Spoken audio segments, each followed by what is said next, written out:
बच्चों, इस वीडियो में हम chapter 11 thermal properties of matter के एग्जाम्पल नंबर 1, 2 और 3 सॉल्व करेंगे। तो पहले देख लेते हैं हम एग्जाम्पल नंबर 1। इस एग्जाम्पल में हमें किसी रेक्टेंगुलर शीट ऑफ सॉलिड के लिए ये शो करना है कि coefficient of area expansion is 2 times of its coefficient of linear expansion. ठीक है, तो चलिए इसका सॉल्यूशन देख लेते हैं। रेक्टेंगुलर शीट के लिए हमें ये प्रूव करना है, तो हम यहाँ पर मान लेते हैं कि ये एक रेक्टेंगुलर शीट है जिसकी एक साइड है ये A और दूसरी साइड है B। अब जब इसको हीट किया जाता है बच्चों, तो हीट करने से क्या होता है, इसकी जो डायमेंशन है वो एक्सपेंड होने लगती हैं। तो हमने मान लिया कि जो इसकी लेंथ है A वो एक्सपेंड हो जाती है बाय डेल्टा A अमाउंट। ठीक है, और ऐसे ही जो B है उसमें एक्सपेंशन होता है, तो इसको हमने मान लिया कि ये डेल्टा B एक्सपेंशन हो रहा है। तो यहाँ पर हम देखें कि ये साइड तो डेल्टा A इंक्रीज हो गई, ये डेल्टा B इंक्रीज हो गई when temperature is increased by delta. इस तरह से बच्चों जो शीट में यहाँ एक्सपेंशन हम देख रहे हैं, एक तो ये पोर्शन है जो एक्सपेंड हुआ है, एक ये पोर्शन है जो एक्सपेंड हुआ है, एक ये पोर्शन है। मतलब हमने जो एक्सपेंशन है उसको भी इस तरीके से रेक्टेंगुलर फॉर्म में शो कर दिया है यहाँ पर कि ये पोर्शन और ये पोर्शन जो है ये एक्सपेंडेड पोर्शन है। तो हम इनके नाम रख लेते हैं। हम मान लेते हैं कि ये A1 है, ये A2 है और ये A3 है। तो इस तरह से जो टोटल एक्सपेंशन हुआ इसमें, वो टोटल एक्सपेंशन कितना हो गया यहाँ पर, वो हम मान लेते हैं कि डेल्टा A है।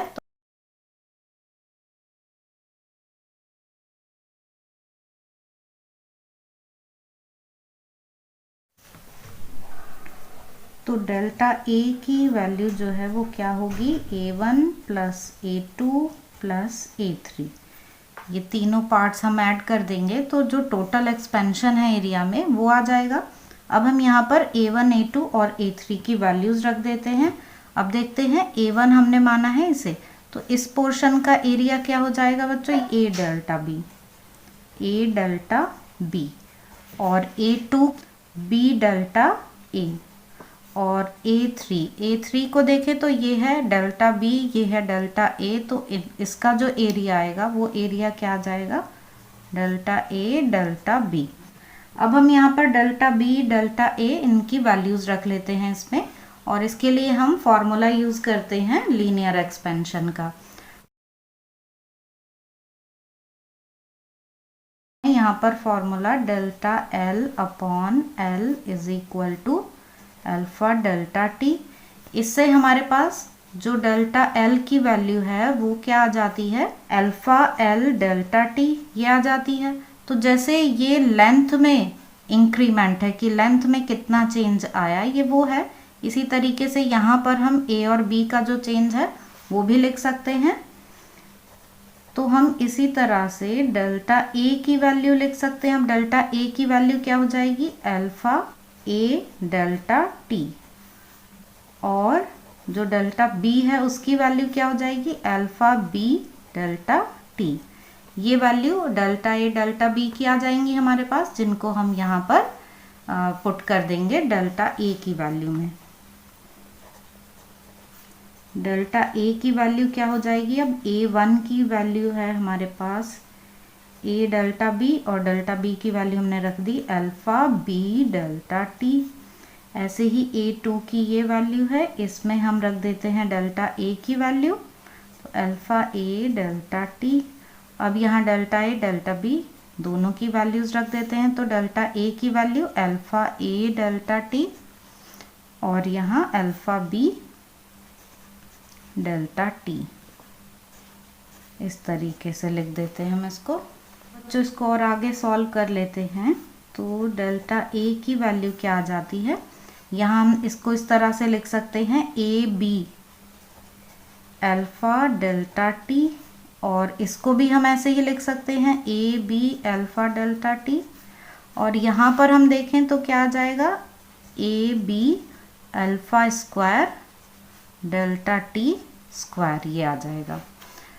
अब ये दोनों तो आप देख रहे हो कि एक जैसी ही टर्म है, तो ये आ गया 2AB alpha delta T।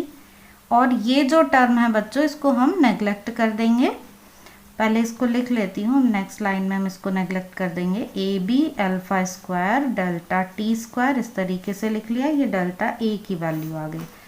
Alpha की जो वैल्यू होती है 10⁻⁻5 के ऑर्डर की होती है, तो जब हम उसका स्क्वायर करते हैं तो और भी छोटी वैल्यू मिल जाती है हमें।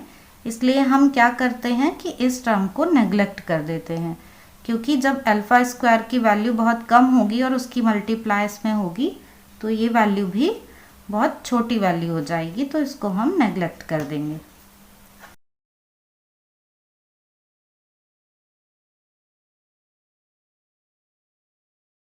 हमारे पास आ जाएगा delta A is equal to 2ab alpha delta T, ये आ गया हमारे पास। अब ये जो ए बी है बच्चों, ये क्या है? एरिया है। ये ए बी, इस पोर्शन का एरिया ए, ये आ गया है। तो हम इसको क्या रख सकते हैं यहाँ पर? हम इसको लिख सकते हैं ए अल्फा डेल्टा टी, क्योंकि जो ए बी है, ए बी की वैल्यू जो है वो ही एरिया है। तो delta A is equal to आ गया 2a अल्फा डेल्टा टी। अब यहाँ हम इसको इस तरीके से लिख सकते हैं, delta A upon A delta T को हम इस साइड ले आते हैं, ए डेल्टा टी, तो यहाँ आ गया ये 2 अल्फा।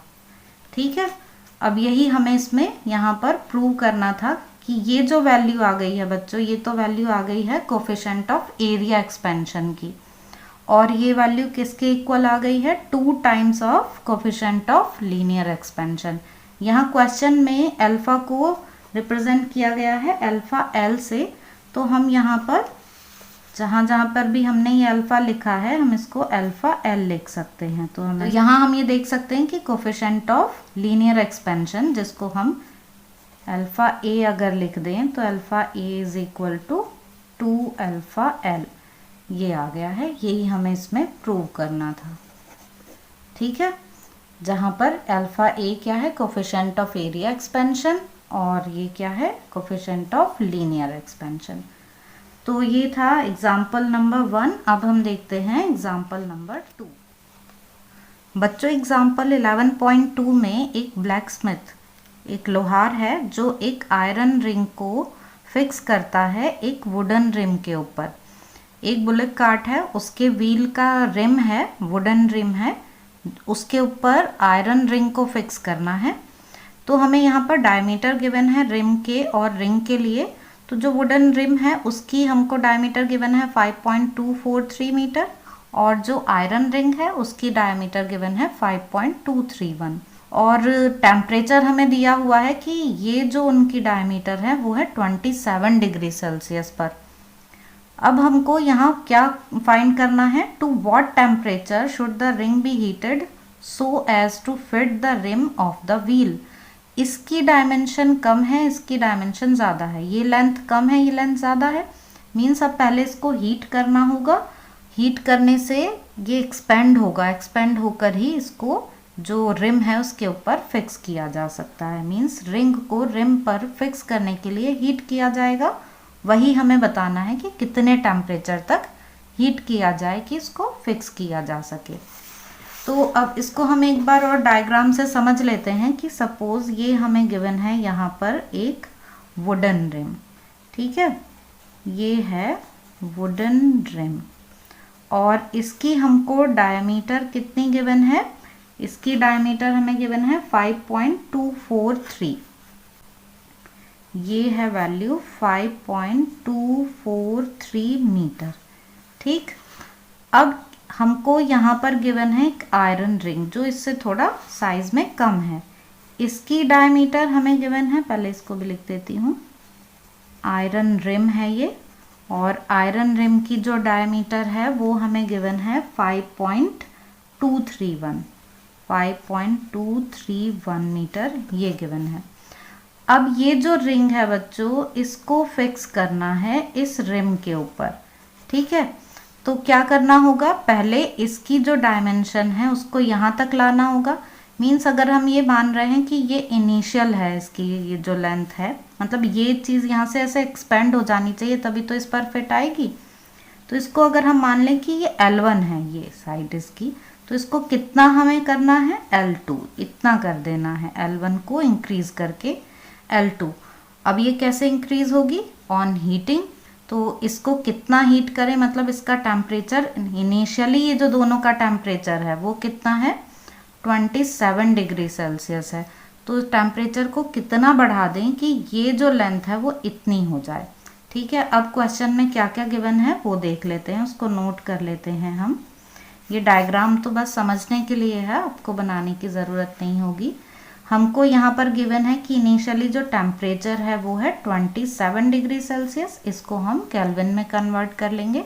तो 27 plus 273 is equal to 300 kelvin. ये हमारे पास टेम्परेचर की वैल्यू आ गई। इनिशियली इतना टेम्परेचर है। अब हमको L1 की वैल्यू कितनी गिवन है, 5.231 मीटर, और L2 की वैल्यू कितनी गिवन है, 5.243 मीटर। ठीक है, यहाँ पर हमें ज़रूरत पड़ेगी coefficient of linear expansion for iron, इसकी ज़रूरत पड़ेगी, तो उसको भी हम लिख लेते हैं। तो अल्फा फॉर आयरन भी लिख लेते हैं हम टेबल से देखकर। ये वैल्यू होती है 1.2 इंटू 10⁻⁵ पर केल्विन। ठीक है, अब हमें फाइंड क्या करना है, T2 फाइंड करना है हमें। T2 की वैल्यू हमको फाइंड करनी है। तो हम फॉर्मूला यूज कर लेते हैं लीनियर एक्सपेंशन का। L2 is equal to L1 1 plus alpha delta T, ये है फॉर्मूला। अब हमें फाइंड करना है इससे T2, मतलब अगर हम ये फाइंड कर लें डेल्टा T, तो वहाँ से हम T2 फाइंड कर लेंगे, क्योंकि डेल्टा T क्या है, T2 माइनस T1। तो हम डेल्टा T फाइंड कर लेते हैं। तो इसको हम क्या लिख सकते हैं, delta T is equal to L2 minus L1 upon L1 alpha. इस फॉर्मूले को हम इस तरीके से लिख सकते हैं। अब बस हमें क्या करना है, सारी वैल्यूज़ रख देनी है इसमें। L2 की वैल्यू 5.243, L1 की वैल्यू 5.231, L1 की वैल्यू 5.231 और अल्फा की वैल्यू 1.2 इंटू 10⁻⁵। अब इसको हमको सॉल्व करना है। अब हम यहाँ पर हम देख रहे हैं कि हमें डिवाइड करना है इस नंबर से, तो हम सिर्फ 523 से डिवाइड कर देते हैं, उसको छोड़ देते हैं थोड़ा कैलकुलेशन को इजी करने के लिए। और जब हम 523 से इसको डिवाइड करते हैं तो हमें ये वैल्यू मिलती है 191। ठीक है, मीन्स ये जो वैल्यू है हमें ये किसकी मिल गई, डेल्टा T की वैल्यू, या फिर डेल्टा T को हम क्या लिख लें, T2 माइनस T1 की वैल्यू हमें मिल गई 191। तो यहाँ से T2 की वैल्यू क्या आ जाएगी हमारे पास, 191 प्लस T1। अब T1 की वैल्यू हमने क्या लिखी है, T1 की वैल्यू हमारे पास 300 केल्विन, तो यहाँ पर हम रख देंगे 300 केल्विन। तो 191 प्लस 300, अब ये वैल्यू आ गई 491 केल्विन। पर आंसर को हम डिग्री सेल्सियस में फाइंड करते हैं, क्योंकि हमें जो वैल्यू गिवन है वो डिग्री सेल्सियस में गिवन है ना इनिशियली टेम्परेचर की, तो आंसर भी हम डिग्री सेल्सियस में फाइंड करेंगे। तो क्या करेंगे इसके लिए, 491 में से हम 273 को माइनस कर देंगे, तो ये हमारे पास आ जाएगा 218 डिग्री सेल्सियस। ठीक है, ये केल्विन की वैल्यू थी, हमने इसमें से 273 माइनस कर दिया, तो आंसर हमें डिग्री सेल्सियस में मिल गया। मतलब कि जो रिंग है, आयरन रिंग, उसको इतने टेम्परेचर तक हीट करने पर क्या होगा कि जो लेंथ है 5.231 से 5.243 हो जाएगी, और इसको रिंग को इस रिम पर फिक्स किया जा सकता है। फिर ये जो रिंग है ये एक्सपेंड होकर इतनी हो जाएगी कि इसको इस रिम के ऊपर फिक्स किया जा सकता है। तो आपको ये समझ में आ गया होगा एग्जाम्पल 11.2। अब हम देखते हैं एग्जाम्पल 11.3। बच्चों, एग्जाम्पल 11.3 में एक एल्यूमिनियम का स्फीयर है जिसका मास गिवन है हमें, उसको सफिशेंट टाइम के लिए एक वेसल में रखा गया जिसमें कि बॉइलिंग वाटर है, मतलब जो वाटर है उसका टेम्परेचर है 100 डिग्री सेल्सियस, उसमें इस एल्यूमिनियम स्फीयर को रखा गया इतने टाइम तक कि इसका टेम्परेचर भी 100 डिग्री सेल्सियस हो जाए। उसके बाद क्या किया गया, इसको एक कैलोरीमीटर में ट्रांसफ़र कर दिया गया, कॉपर कैलोरीमीटर में। अब कैलोरीमीटर जो है उसका इनिशियली टेम्परेचर 20 डिग्री सेल्सियस था, और जब इस एल्यूमिनियम बॉल को उसमें डाला गया जिसका टेम्परेचर 100 डिग्री सेल्सियस था, तो जो कंबाइंड टेम्परेचर है एक टाइम के बाद, जिस टाइम पे टेम्परेचर में चेंज होना बंद हो गया, स्टेडी स्टेट मतलब एक जब कांस्टेंट टेम्परेचर आ जाता है कि अब और टेम्परेचर में चेंज नहीं हो रहा है, उस टाइम पर इस कैलोरीमीटर और वाटर जो उसके अंदर है और ये जो बॉल है, इनका तीनों का टेम्परेचर 23 डिग्री सेल्सियस पर आकर रुक जाता है। यहाँ में कैलकुलेट करना है specific heat capacity of aluminium. ठीक है, तो इसको भी हम क्वेश्चन को एक बार थोड़ा डायग्राम से समझ लेते हैं, फिर सॉल्व करेंगे। क्वेश्चन में हमें मास गिवन है एल्यूमिनियम का, तो पहले हम कुछ वैल्यूज़ लिख लेते हैं जो हमें गिवन है। एल्यूमिनियम का मास हमें यहाँ पर गिवन है 0.047 kg। ठीक है, और हमें गिवन है यहाँ पर कॉपर का मास, ये कैलोरीमीटर जो है वो कॉपर कैलोरीमीटर है, तो उसका हमें मास गिवन है 0.14 किलोग्राम। और उस कैलोरीमीटर में वाटर है, उस वाटर का मास हमें गिवन है 0.25 किलोग्राम। ये तो हमें मासेस गिवन है। इनिशियली हमें टेम्परेचर गिवन है एल्यूमिनियम का कि वो 100 डिग्री सेल्सियस हो जाने के बाद उसको ट्रांसफ़र कर दिया जाता है कैलोरीमीटर में। तो हम इसको एक थोड़ा डायग्राम से समझ लेते हैं। हम मान लेते हैं कि हमारे पास ये है एल्यूमिनियम की बॉल, ठीक है, और इस बॉल को रखा हुआ है एक बॉइलिंग वाटर वाले वेसल में, कि ये वाटर है जो बॉयल हो रहा है, मीन्स इसका क्या है कि ये 100 डिग्री सेल्सियस पर है, और ये एल्यूमिनियम की बॉल है यहाँ पर। ठीक है, अब जब इसका टेम्परेचर 100 डिग्री सेल्सियस हो जाता है तो इसको एक कैलोरीमीटर में शिफ्ट कर दिया जाता है। ये हमने एक कैलोरीमीटर लिया है, इस कैलोरीमीटर में भी वाटर है और ये कैलोरीमीटर जो है कॉपर का है। अब इस सिस्टम का टेम्परेचर हमें क्वेश्चन में गिवन है 20 डिग्री सेल्सियस की। इनिशियली ये जो टेम्परेचर है इन दोनों का वो 20 डिग्री सेल्सियस है। ठीक है, ये इस बॉल को इसमें ट्रांसफ़र करने से पहले है, मीन्स इस स्फीयर को। अब क्या किया गया, जब इस स्फीयर का टेम्परेचर 100 डिग्री सेल्सियस हो गया तो इसको शिफ्ट कर दिया गया इसके अंदर। अब ये इसके अंदर आ गया, तो क्या होगा उससे कि ये जो वाटर है और ये जो कॉपर का कैलोरीमीटर है, इनका टेम्परेचर इंक्रीज़ होना शुरू हो जाएगा, और ये जो एल्यूमिनियम बॉल है इसका टेम्परेचर डिक्रीज़ होने लगेगा। और ऐसा तब तक होगा जब तक कि एक यहाँ इक्विलिब्रियम की कंडीशन नहीं आ जाती, मतलब और हीट ट्रांसफ़र होना बंद नहीं हो जाता, एक स्टेडी स्टेट नहीं आ जाती। तो अब स्टेडी स्टेट में आकर क्या हुआ कि जो ये पूरा सिस्टम है इसका टेम्परेचर हो गया 23 डिग्री सेल्सियस।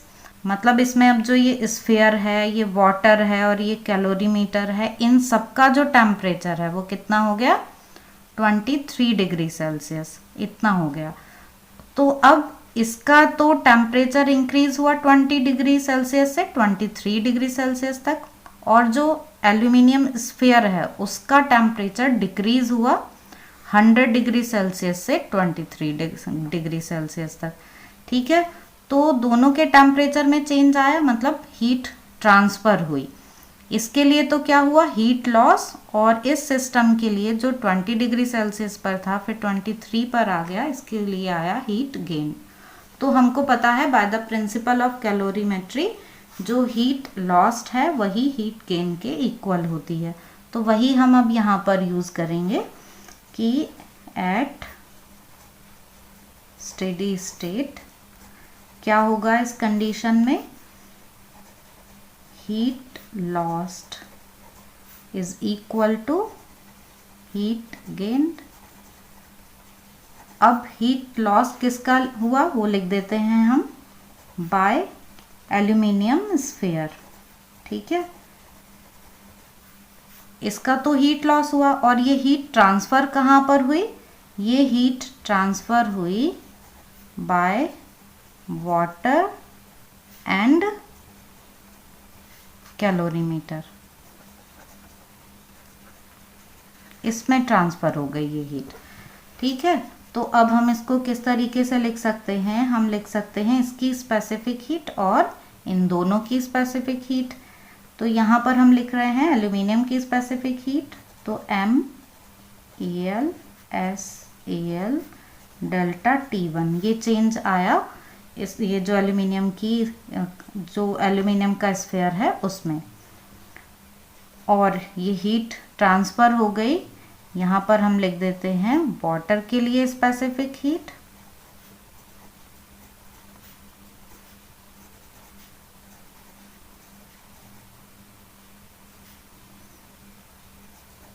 अब यहाँ आप देख रहे हैं कि ये भी डेल्टा T2 लिखा है हमने, ये भी डेल्टा T2 लिखा है। टेम्परेचर दोनों के सेम क्यों लिखे हैं? क्योंकि इनिशियली ये दोनों ही, वाटर और जो कॉपर का कैलोरीमीटर है, ये 20 डिग्री सेल्सियस पर थे, और फिर बाद में ये 23 डिग्री सेल्सियस पर हो गए। तो दोनों का जो टेम्परेचर में चेंज आया वो सेम आया है। तो हम यहाँ से डेल्टा T2 कॉमन ले सकते हैं, और फिर हम इसको इस तरीके से लिख सकते हैं, यहाँ से डेल्टा T2 कॉमन ले लेंगे तो mass of water, specific heat of water, plus mass of copper, specific heat of copper, और यहाँ पर हम लिख देंगे डेल्टा T2। अब यहाँ हम वैल्यूज़ रख देते हैं सब। मास गिवन है, ये कितना गिवन है एल्यूमिनियम स्फीयर का? 0.047। ठीक है, स्पेसिफिक हीट इसकी हमें फाइंड करनी है।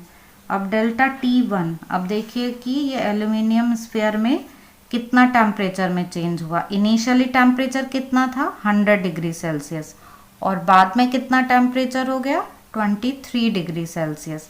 तो टेम्परेचर में चेंज कितना हुआ? 100 माइनस 23, तो यहाँ आ गया ये 100 degree Celsius minus 23 degree Celsius. अब हम इनकी वैल्यूज़ रखेंगे। यहाँ वाटर का मास हमें कितना गिवन है? 0.25।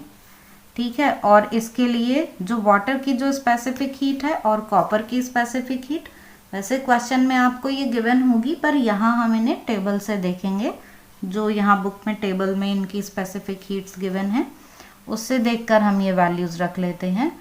तो हमको वाटर की जो स्पेसिफिक हीट है वो गिवन है 4186। ठीक है, तो यहाँ पर हम लिख लेते हैं 4186, ये वैल्यू हमें गिवन है। और अब ये कॉपर का मास, ये कितना है? 0.14, और इसके साथ हमको जो स्पेसिफिक हीट टेबल में गिवन है कॉपर के लिए वो है 386.4, और साथ में यहाँ पर मल्टीप्लाई होनी है डेल्टा T2 की। तो पहले जो टेम्परेचर था वो कितना था? 20 डिग्री सेल्सियस, और फिर ये हो गया 23 डिग्री सेल्सियस। तो टेम्परेचर में चेंज कितना आया? 23 माइनस 20। ठीक है, ये टेम्परेचर में चेंज आया। अब बस हमें जस्ट इसको सिंप्लीफाई करना है, और यहाँ से स्पेसिफिक हीट ऑफ एल्यूमिनियम ये फाइंड करनी है। तो अब इसको सॉल्व करते हैं। 0.047 इंटू 100 माइनस 23, ये कितना आ गया? 77। अब हम इसे लिख लेते हैं स्पेसिफिक हीट ऑफ एल्यूमिनियम, और इस साइड इन दोनों की मल्टीप्लाई, इन दोनों की मल्टीप्लाई करके ऐड कर देते हैं। तो बच्चों ये है 0.25, इसको हम 1/4 ऐसे मान लेते हैं, और 4 से हम फिर इस नंबर को डिवाइड कर लेते हैं, तो कैलकुलेशन थोड़ी हमारे लिए ईजी हो जाएगी। तो जब हम इसको डिवाइड करते हैं तो ये आ जाता है हमारे पास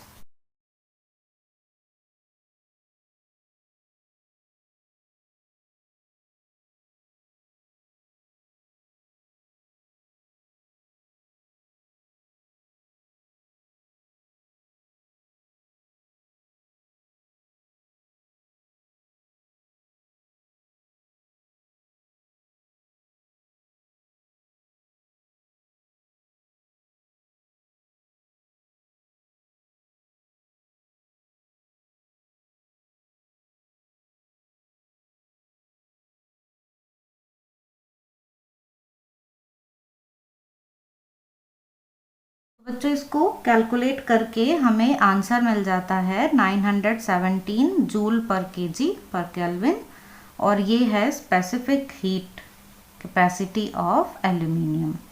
ठीक है, ये आंसर आ जाता है।